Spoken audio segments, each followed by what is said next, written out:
Welcome to Critical Matters, a sound critical care podcast covering a broad range of topics related to the practice of intensive care medicine. And now, your host, Dr. Sergio Zanotti. The Society of Critical Care Medicine held their annual Critical Care Congress last week in San Diego. Today's episode of Critical Matters will be a little different. We will not have a guest as usual, and instead I will share with you all 5 things I learned at the recent Society of Critical Care Medicine Critical Care Congress. This will be a very arbitrary recap that will focus on topics I found interesting and by no means represents the best or most important or a comprehensive review of everything presented at the meeting.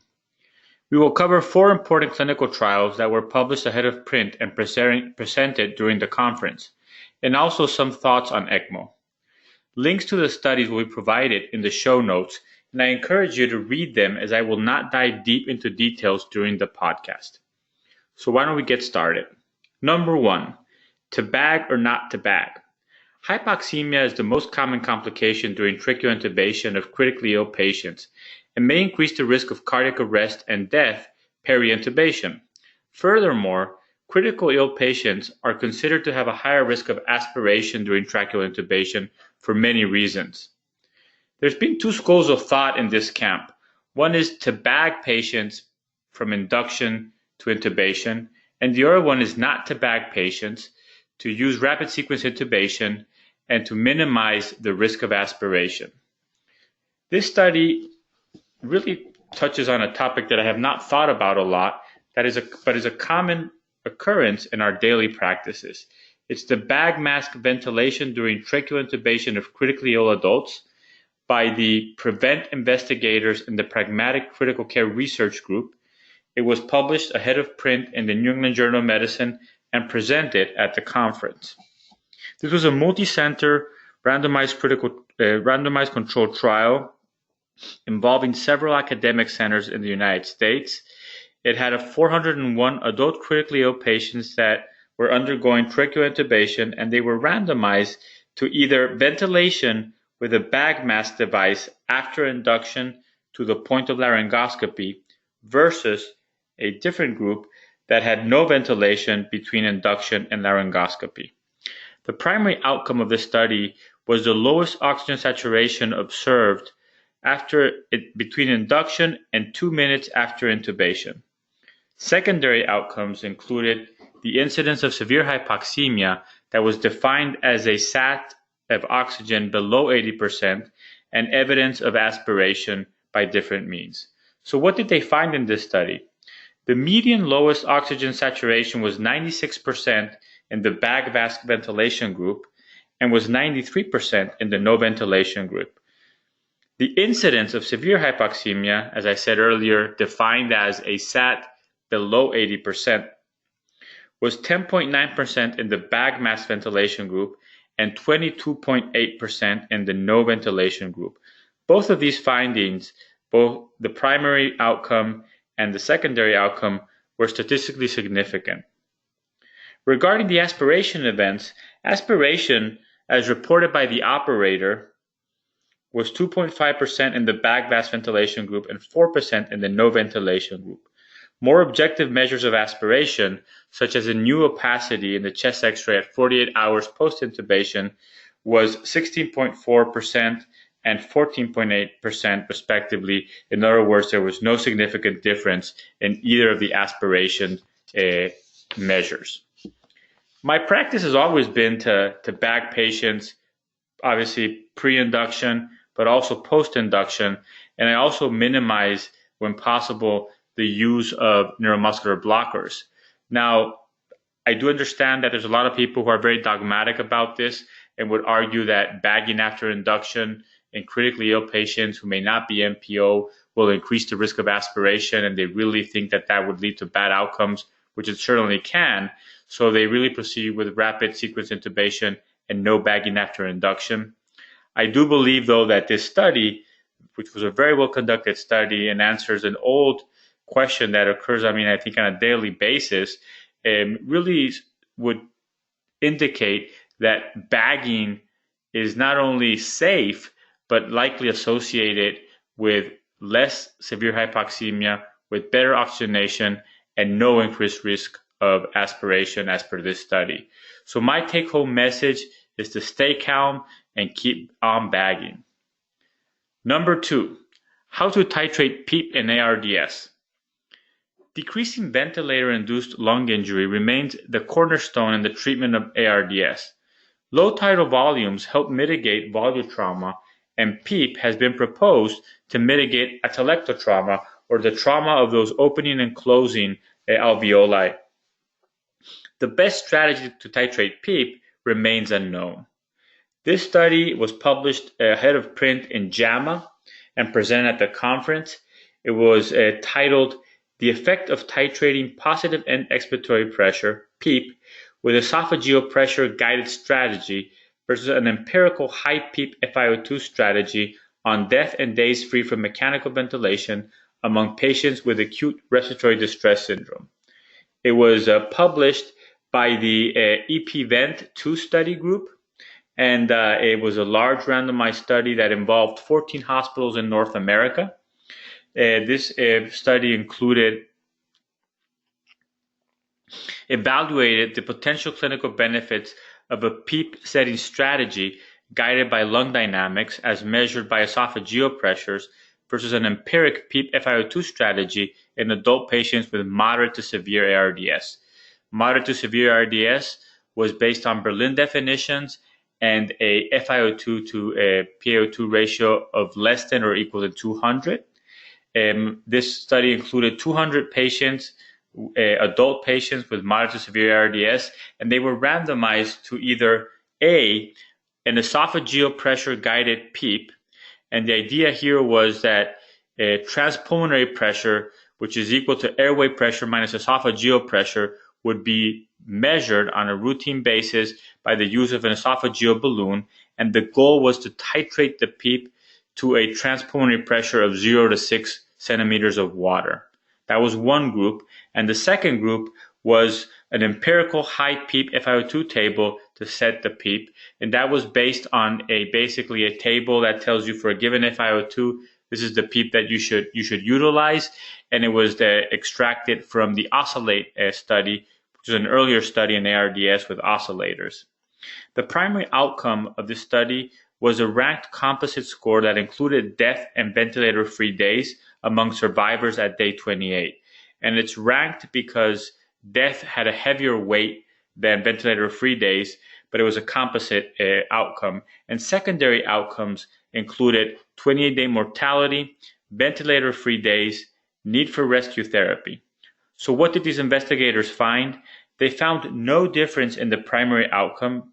The likelihood of having the primary outcome was the same for both groups.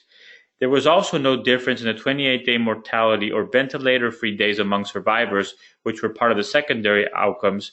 And there was, though, a significantly lower likelihood of requiring rescue therapy in the esophageal pressure guided group. It's very interesting that when you look at the details of the study, the levels of PEEP for the group were very similar, where you went with the esophageal balloon on a daily basis, or where you went with the table that was just titrating based on FiO2 requirements. So as a group, there was no differences. Maybe a larger study would be able to differentiate specific patient level decisions that might have been different, but that was not captured. But ultimately, I think that the message that we take home from this study is that we should put those esophageal balloons away for now and maybe just Google a PEEP FiO2 table and use that at the bedside, as it seems to be as effective. Number 3, capillary refill and septic shock. This is a fascinating study that comes to us from Chile, from Hernandez and collaborators, from what's known also as the Latin American Intensive Care Network. It was also named the Andromeda Shock Randomized Clinical Trial. I think a very cool name, obviously. And this study evaluated the potential role of the clinical assessment of peripheral perfusion as a target during resuscitation in early septic shock. So this was a multi-center RCT that was conducted over the course of 1 year from March of 2017 to March of 2018 in 28 intensive care units in 5 countries in South America. I think there was a very well-designed study, very interesting. This randomized 424 patients with septic shock, which was defined as infection plus a lactic acid greater than 2, plus the need for vasopressors post a 20 mLCC per bolus per kilogram, bolus of fluid. And what they did is they randomized patients to a step-by-step resuscitation protocol that was similar in both groups and very protocolized.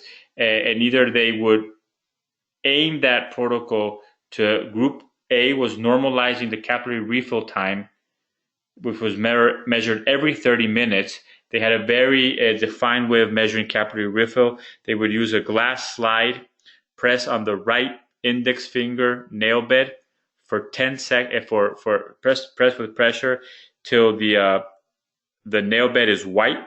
At that point, they would wait 10 seconds, then release the pressure, and with a chronometer, will measure time to full recolorization or return of capillary refill. And anything above 3 seconds was considered abnormal. So they don't provide inter-observer reliability scores or intra-observer reliability scores, but they do mention that they were very systematic and everybody got trained, and that the findings or the procedure was very reproducible. That was Group A. So they would titrate this protocol resuscitation to a normal capillary refill that was measured every 30 minutes.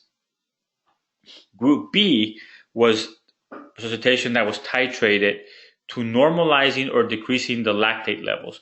And that was basically lactate clearance, and it was based on previous studies, the lactate study. And the idea was that every 2 hours they would want to see either a decrease of 20% or greater of the lactate level, or it normalized at one point. And the 2 hours has to do with lactate dynamics. What is also important to emphasize with this study is that the intervention was really taken in place over 8 hours. So the first 8 hours after randomization. And the protocol was a stepwise protocol that started with assessment of fluid responsiveness by different means, but all validated means that have, plenty of literature, and by centers that do it routinely and do it well. They would evaluate for fluid responsiveness. If the patient was fluid responsive, they would give a bolus of 500 cc's of crystalloid.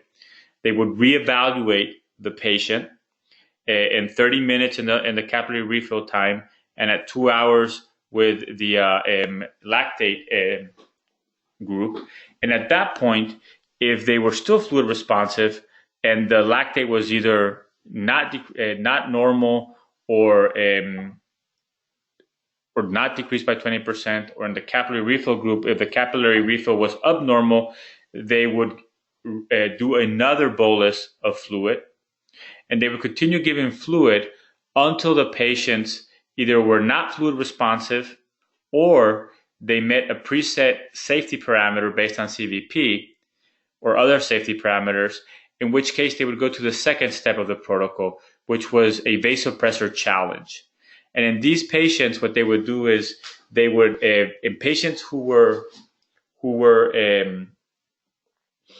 chronically hypertensive, they would increase the MAP to 80, 85, and would repeat either the lactic acid or the capillary refill.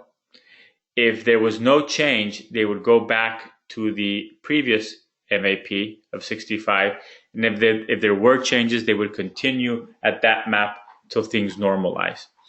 If the vasopressor challenge did not work, they would do a third step, which at that point would be an inodilator challenge with either dobutamine or milrinone, and they would do the same thing, repeat the testing. If there was no change, they would stop it, but if it improved, they would continue. So really, they applied this protocol of stepwise approach very similarly to both groups. The difference was that one group was getting checked every 30 minutes for abnormal capillary refills, defined as more than 3 seconds, and the other one was checked every 2 hours for lactate clearance or normalization of the lactic acid. A very interesting protocol. The idea is that you could maybe do this clinically anywhere. The primary outcome was all-cause 28-day mortality.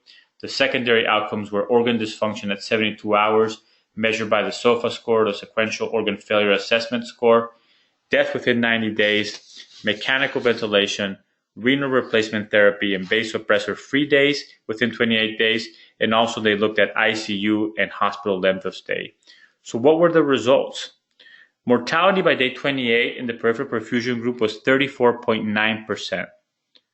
In the lactate group, mortality at 28 days was 42.4%. Now that seems like a big difference, but it did not meet statistical significance. I've already heard different interpretations about this difference. I think that the authors concluded that among patients with septic shock, a resuscitation strategy targeting normalization of capillary refill time compared with a strategy targeting serum lactate levels did not reduce all-cause 20-day mortality.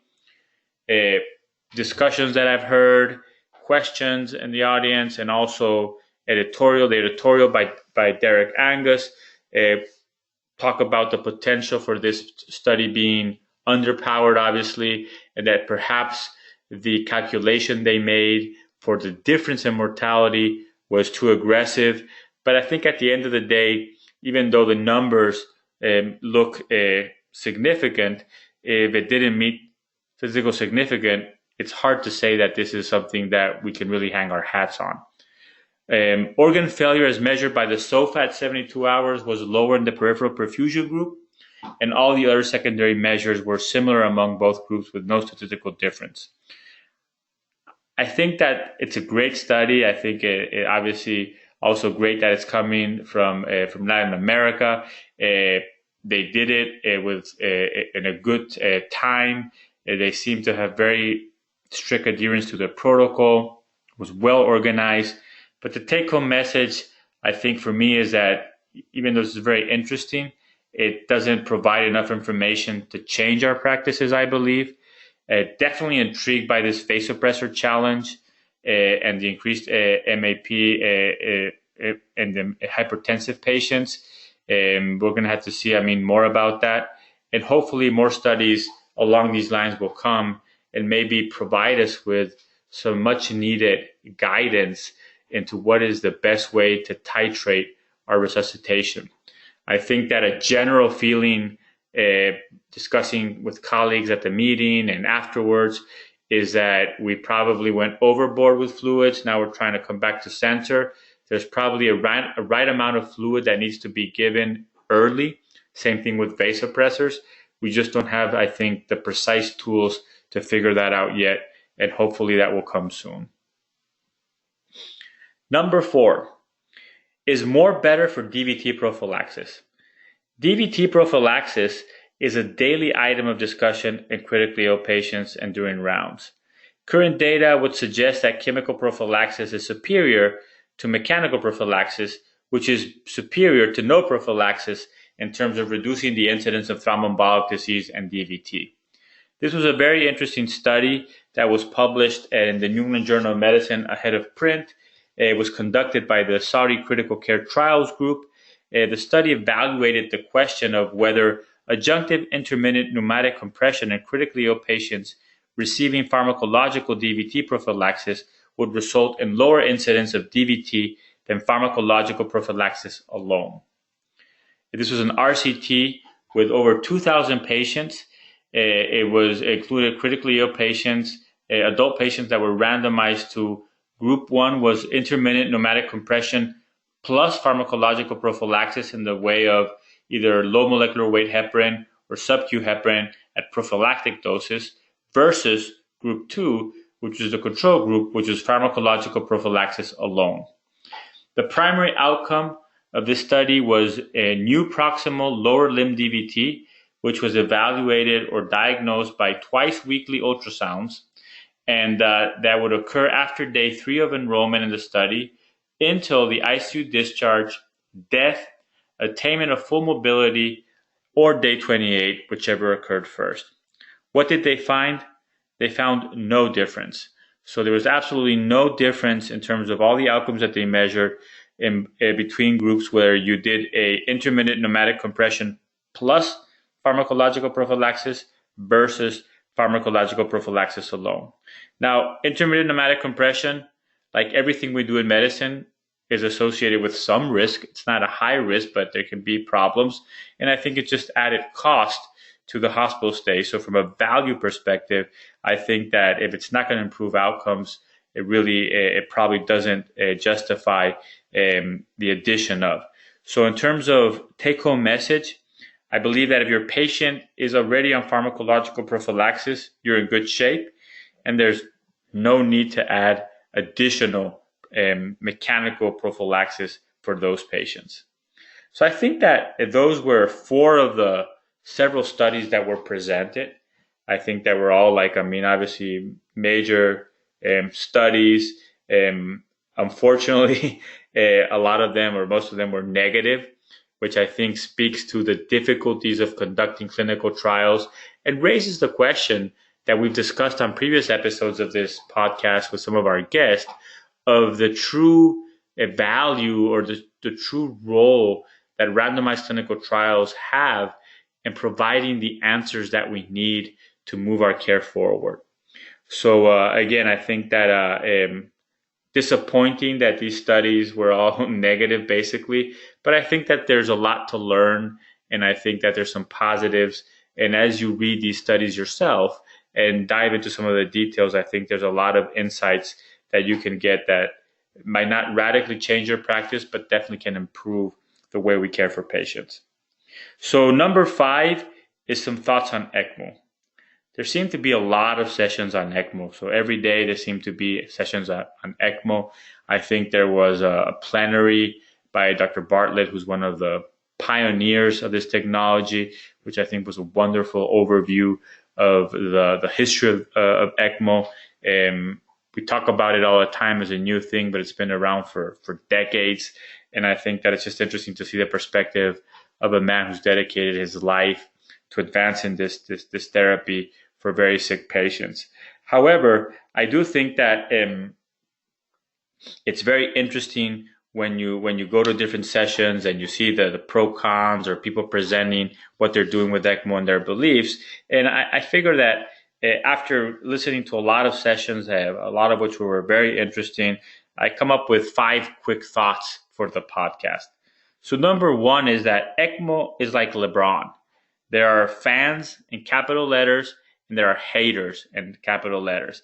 And I find it super interesting that when people look at the same data, they come to exactly opposite conclusions.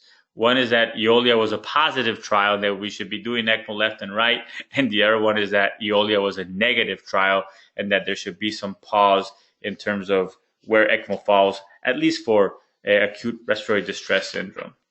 Number 2, we should definitely implement proven therapies prior to considering ECMO. And I think this is something that I heard over and over again, and I think is very, very important. So optimizing lung protective mechanical ventilation, starting neuromuscular blockers, and proning patients, I think are proven steps to improve survival in ARDS, and they should happen, if possible, quickly and be optimized before we start jumping to cannulate patients and start ECMO. On the other hand, if you are going to do ECMO, I think that you also have to do it in a time-sensitive manner, and there's probably a window when you want to intervene. Number 3 is that my thought is that ECMO probably works for the right patient. The problem is I think we still don't know how to best select the right patient. And hopefully with more research, with more insight, we get to that point where we can really identify who are the patients who truly will benefit and who would otherwise probably not survive without ECMO, and what's the right timing. Number 4, the extracorporeal removal of CO2, ECOR, I think sounds very interesting. It's not a common occurrence, but clearly we have patients whom we can't ventilate with ARDS, on whom the airway pressures are so high that we're probably, not going to be able to remove CO2, and we're very limited in what we can do. So new technologies, which are much less invasive than a full ECMO machine, because they require lower flows, might be of interest in terms of treatment of those patients to maybe help remove CO2 and minimize the amount of tidal volume that we need and the amount of pressure that we're submitting or ventilator-induced lung injury that we're submitting to that patient. So I think that we're going to probably see a lot more about this technology, and I think that it's definitely interesting and something to keep our eyes and ears open for.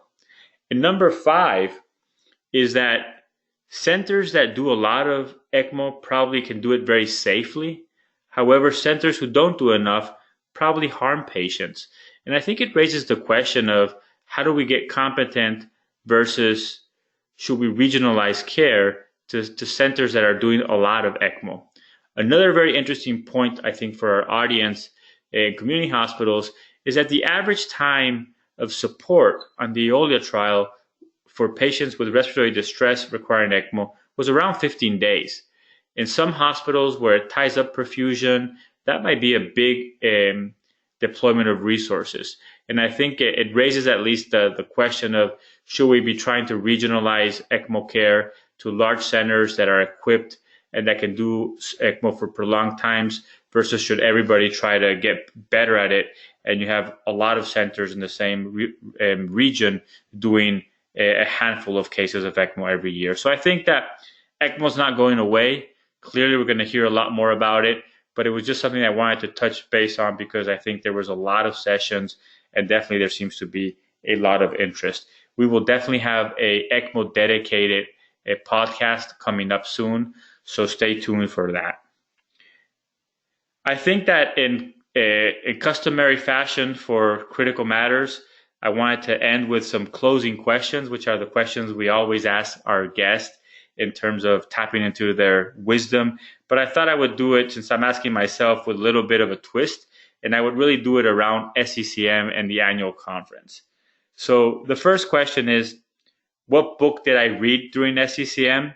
And the book I took with me to read was The Art of Living by Epictetus, which is the slave who became a Stoic philosopher during the Roman Empire. I think it's a book that I've read before. It's one of the books that I try to reread every once in a while. It's a quick read. I'll put a link in the show notes. But I think it was the perfect antidote for a lot of the pompous behavior that sometimes we see in these meetings where people really, think that they're bigger than life and they're God's gift to the world. But the reality is, I think Epictetus is very good at pointing out that we're just very small specks in the vast universe and really nothing in the continuum of time. So I think it was a very grounding and sobering read for such a display of egos. My second question is, what do I believe to be true about large critical care meetings that most other people don't believe? And I think that I would say that conferences such as the annual SCCM Critical Care Conference are very poor mediums for true learning. However, I do think they are great venues for one-on-one interactions with colleagues. And I definitely hope that in the future, we find better ways of delivering the knowledge and better ways of enhancing the valuable interactions that we have with our colleagues at these meetings. I found that the small roundtable discussions are much more engaging. The one-on-ones I had or small conversations were very positive. So hopefully in the future, we'll find better ways of delivering the knowledge and discussing the knowledge. But definitely, I think we can also maximize the beauty of these conferences, which is the opportunity to interact with like-minded intensivists from all over the world. And my final question is, what would I want every intensivist to know, or every listener from the podcast to know? And what I would say is that it's a quote that I read many, many years ago that said that, maybe I'm paraphrasing, but something along the lines of, medicine cannot be taught, it can only be learned. So I really hope that you pull the links in the show notes, you read these studies for yourself, you make your own conclusions. At the end of the day, I think that you're much smarter than I am, and you probably can get a lot more out of reading than listening to me talk. So I hope that this recap was useful. We will be back to our usual format in the next episode of the podcast. So stay tuned. And my only requests are, if you have any comments or any suggestions for the podcast, feel free to reach out to me by email. My email is szanotti, that's SZANOTTI @soundphysicians.com. And my second request is that if you find this podcast useful, please share it with a colleague. Please have somebody else listen to it, and hope to have you back in a couple of weeks. Thanks again for listening to Critical Matters. Make sure to subscribe to this podcast on iTunes or Google Play.